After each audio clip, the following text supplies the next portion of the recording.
ایک بہن نے فرمایا کہ غسل کا طریقہ مجھ سے آپ کیا ہے وہ بتا دیں، اور کیا عورت بغیر بال کھولے نچلے دھڑ سے ہی غسل کر سکتی ہے یا نہیں؟ دیکھیں، غسل کا آسان سا طریقہ یہ ہے کہ واش روم جانے سے پہلے آپ بسم اللہ الرحمن الرحیم پڑھیں اور دل میں پاک ہونے کی نیت حاضر کر لیں۔ زبان سے کہنا ضروری نہیں ہوتا، اور پاک ہونے کے لیے کلمہ پڑھنا کوئی ضروری نہیں ہے، اصل تو ہے غسل کے فرائض پورے کرنا۔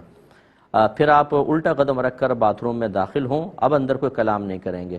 اس کے بعد جب لباس وغیرہ اتار لیں، اس کے بعد سب سے پہلے دونوں ہاتھ پہنچوں تک دھوئیں، نمبر 1۔ نمبر 2،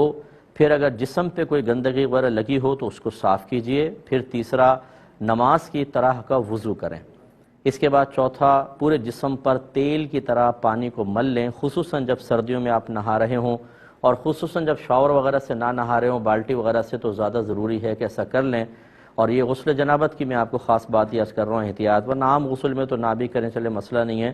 تیل کی طرح پانی کو مل لیں۔ اس کے بعد پھر اپنے سیدھے کندھے پر نیچے دھڑ پر 3 مرتبہ پانی ڈالیں، پھر الٹے کندھے پر، پھر سر پر 3 مرتبہ پانی ڈال کر پورے بدن کو دھو لیں، اور آخر میں دھوتے ہوئے ملتے بھی جائیں، یہ بھی سنت کریمہ ہے، اور آخر میں پھر کسی تولیہ وغیرہ سے جسم کو صاف کر لینا بھی مستحب ہے۔ سرکار سے دونوں چیزیں ثابت ہیں، کبھی آپ نے تولیہ کو منع کر دیا اور ایسے ہی گیلے بدن پر کپڑے پہن کے تشریف لے گئے، لیکن وہاں عرب کی گرمی تھی تو یقینی سی بات ہے وہ 2 منٹ میں وہ پانی اڑ گیا۔ تو ٹھنڈے علاقوں میں اور عام علاقوں کے اندر ایسا نہ کیا جائے، بلکہ نبی کریم سے جسم مبارکہ صاف کرنا بھی ثابت ہے، تو اس سنت پر پھر عمل کریں۔ یہ غسل کمپلیٹ ہو گیا۔ اگر غسل جنابت ہے تو اس میں خاص طور پر مطلب کلی کا اہتمام، ناک میں پانی چڑھانا، جو اگرچہ وضو میں دونوں فرض پورے ہو جائیں گے، اور پورے بدن پہ اچھی طرح پانی کا بہانا، خاص طور پہ بہنیں بال گھنے ہوتے ہیں، بالوں کی ایک ایک جڑ میں پہنچنا چاہیے، کانوں کے اندر، یعنی سوراخ میں نہیں لیکن کان کے سوراخ کے باہر جتنا ظاہری حصہ ہے اس کو اچھی طرح دھونا۔ پھر اور جسم کے اندر ایسے مقامات کہ آپ کو اگر یہ گمان ہو کہ جب تک اچھی طرح اس میں پانی نہیں ڈالا جائے گا پانی پہنچے گا نہیں، یا صرف مسح ہو جائے گا، تو اب وہ آپ خود اندازہ کر لیں، ان تمام مقامات پر اچھی طریقے سے پانی پہنچانا ہوگا۔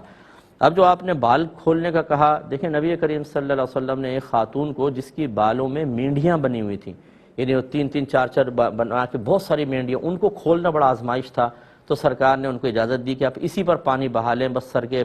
یعنی بالوں کی جڑ تک پانی پہنچ جائے اور سر تک، باقی بالوں پر پانی بہا لیں، کھولیں نہیں۔ لیکن جو عام چٹیا ہوتی ہے اس کو کھولنا ہوگا، اور سر دھوئیں نہ دھوئیں اس پر یاد رکھیں، خواتین کو سر دھونا فرض ہے۔ یہ غلط کسی نے مسئلہ نکال دیا ہے کہ جی بہنیں سر چھوڑ دیں، نیچے دھڑ سے نہا لیں، غسل ہو جائے گا۔ ایک بال برابر جگہ بھی سوکھی رہ گئی تو غسل نہیں ہوگا اور جہنم میں جانا پڑے گا۔ میرے آقا صلی اللہ علیہ وسلم نے حضرت علی کرم اللہ وجہہ الکریم کو جب یہ حدیث بیان کی کہ علی، ہر بال کے نیچے جنابت ہے، اگر ایک بال بھی نہ دھلا تو جہنم میں ایسا ایسا کیا جائے گا۔ تو حضرت علی رضی اللہ تعالیٰ عنہ کہتے ہیں، اس کے بعد میں نے اپنے سر سے دشمنی کر لی، یعنی آپ پھر سر منڈایا کرتے تھے کہ اس خوف کی وجہ سے کہ کوئی ایک بال سوکھا نہ رہ جائے۔ ہاں، اگر کوئی بہن ایسے علاقے میں ہیں جہاں پر بہت ہی سخت سردی ہے، گرم پانی یوز کریں، اس کے بعد بھی فوراً ایک دم بال ٹھنڈے ہو جاتے ہیں اور شدید قسم کا نزلہ، سر کی جکڑن ہو سکتی ہے، چاہے سر کتنے ڈھک لیں تب بھی ان کے ساتھ ایسا معاملہ ہوتا ہے، وہ ہیٹر چلنے کے باوجود بھی اس کا شکار ہو جاتی ہیں۔ اگر اس قسم کی پرابلم ہے تو یہ ایک مجبوری کی صورت ہے، پھر نیچے سے نہا لیں اور اوپر سر کا اور بالوں وغیرہ کا مسح کر لیں